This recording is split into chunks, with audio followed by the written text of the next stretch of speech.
G'day again, this is Raph from Mostyn Industries. This is a customer's TU250.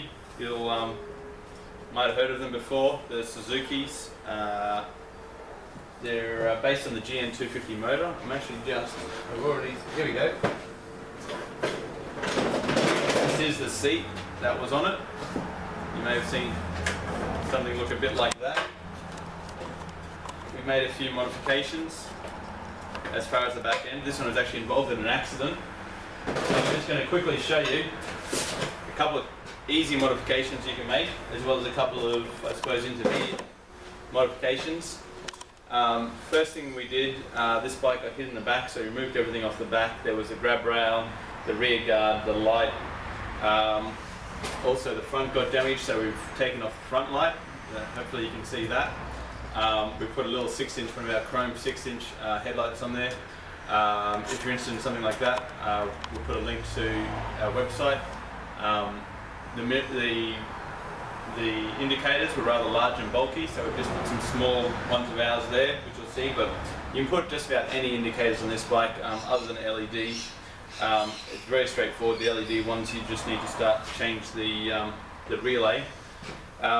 But more importantly, what I want to show you today is how one of our seats can actually fit the TU250.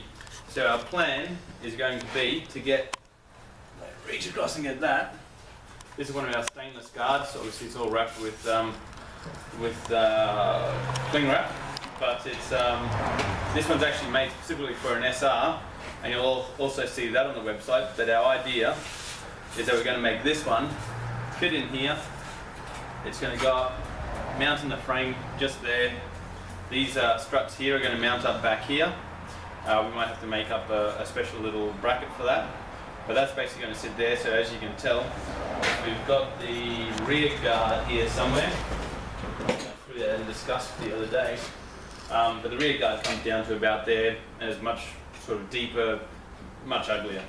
So that's the look we're going to go for. Then at the same time, one of our seats is going to sit up like so. So it's going to give it a much different look from stock. If I just remove this, I'll show you what I mean. Let's see if I can watch out for the electrics. There. So our seat is going to actually tuck right in to the front, like so. Now I'm just going to talk to the customer. We're thinking about actually bending these up at the back a bit as well, just to finish off that look. He hasn't let us know yet, but I mean, you can see how well that tucks in. That's firmly in place. We're just going to put 2 screws in the back. If you can zoom in on the seat area here, I'll show you something. One of our hard metal fabricators here has actually removed all the brackets. I know there was one big bracket up and over there. There's a couple of smaller ones. There was actually the bracket that had the key which allowed the original seat to come on and off. That's all been removed. So basically what you're left with is the single piece along here, the 2 struts out the back, and that's it. So probably the next plan, if we're given the go-ahead, is just to put a small cut here to raise both these back sections up. We'll leave these 2 here because we'll put our indicators through there, and we'll leave these 2 at the back because that's where we're going to put our rear guard. As far as the seat itself, you've probably seen these before. If you haven't, they're also on our website. They're a very popular cafe racer seat. We've got a few different styles that follow this sort of line, so if you're after something slightly different, give us a yell. All I've done to modify this to fit onto this bike, one other important thing is actually got rid of, there's a bracket here that came up probably ½ an inch, so yeah, 12, 13 mil. And that was where the original seat would slip in on top. We've got rid of that, got rid of the rubber mounting, put a much smaller rubber mounting on there, put the bolts through, and then you'll see here, if you look closely, we've got 2 mounting holes that come standard in this seat. And over here, I don't have a before and after shot, but this is the after shot. Originally these 2 sit there and there, so I've unriveted those, brought them in closer so they're almost touching, and I've also given it a slight bend towards the top of the seat. So before it had the bend, it would sit in there and it would have a little bit of wobble like that. But with those brackets just being bent in slightly, it's now tight. I won't make any jokes about how tight, but it's very tight. So from there, that's it. It's no good when the cameraman's laughing. We're just going to put the headlight on, the indicators on. We're going to put one of our aftermarket tail lights on. So we'll come back and show you the next shot, which will be a bit closer to roadworthy, and after we've spoken to the customer. All right, cheers.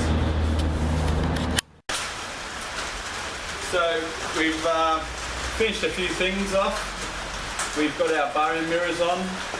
We've replaced our standard headlight, which you can see was a bigger unit, for a smaller chrome unit.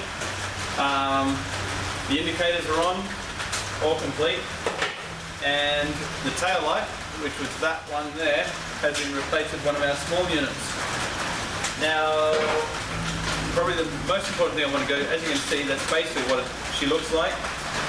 For anyone interested, I just want to give you a rough idea of what it took for us to mount one of our stainless steel guards on. Let's see, we use the original mount down here for the front, but we had to move the mount holes up 40 mil, and then we also welded, you won't be able to see it, but we've welded just a couple of tabs onto the frame itself. That's it there. On this part here, we've actually moved the mounts back. If I can find the tape measure. We've moved the mounts back 90 mil, 85 mil, and we've made just a piece, just another bracket up that can fit in there. That goes into our, to the holes that were, or were they, indicators, I think, something like that. We've also, with the frame itself, we cut it and welded it up on a slight angle, as you can see there. It was going straight, but it didn't look right. We cut it up so it follows the contour of the seat better, and installed the tail light, and we're away. Now, as this sits, this is about 120 mil back from the end of the frame to the guard. It's about 112 mil from the tyre to the guard. So we're really happy with that finished product. What else did we do? Just with these indicator mounts, they were, I think, a 6 mil hole or something like that. We've taken them out to 10 mils, and we've also cut, they would have been over an inch, so maybe, yeah, say 25 mil, and we cut them down to about 14 mil, just so we could get a nut in the other side. So if you look here, the last thing we're going to do is mount that in, and we're going to put 2 holes in the frame that goes through there, and this bike's ready to go. Other things you can do, you can mount a smaller gauge on there easy enough, one of our 65 mil gauges. We have guards now. You put a new guard on that. You can change these brackets for the headlight to bring that in a bit. Change the handlebars. Even these shocks, they're a very basic shock. We've got a few shocks in stock now. So what I might do is just, you can't see the exhaust from here, but you will be able to hear it. Am I close? There it is. We've gone and put one of our, what's it called, a short reverse cone megaphone. Hopefully we'll have a link and it'll be somewhere down there. But it sounds like this.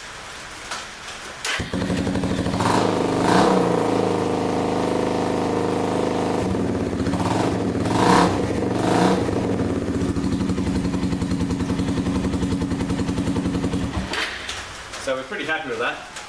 We like the way that sounds. Other than that, a bit of wrap on the pipes, and then we start to see, I mean, this is a 98 model, so I think it's called TU250X over here. But you can start to see what these bikes can, I mean, they come out with spoked wheels, they've got the drum brake, you know, on the rear, the disc at the front. We're really liking the way this thing looks and goes and sounds. So if you're in the market for a 250 and you want a cafe racer it, this is definitely a good option. There are other options, you know, Honda obviously makes the CV 250s. I don't know, the Kawasaki.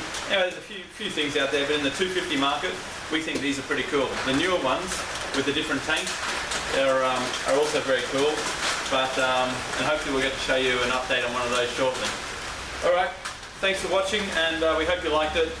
Any questions, just drop us an email or go through the website. The website address is down here. You also see it at the very beginning of this video, and we'll talk to you later. See ya.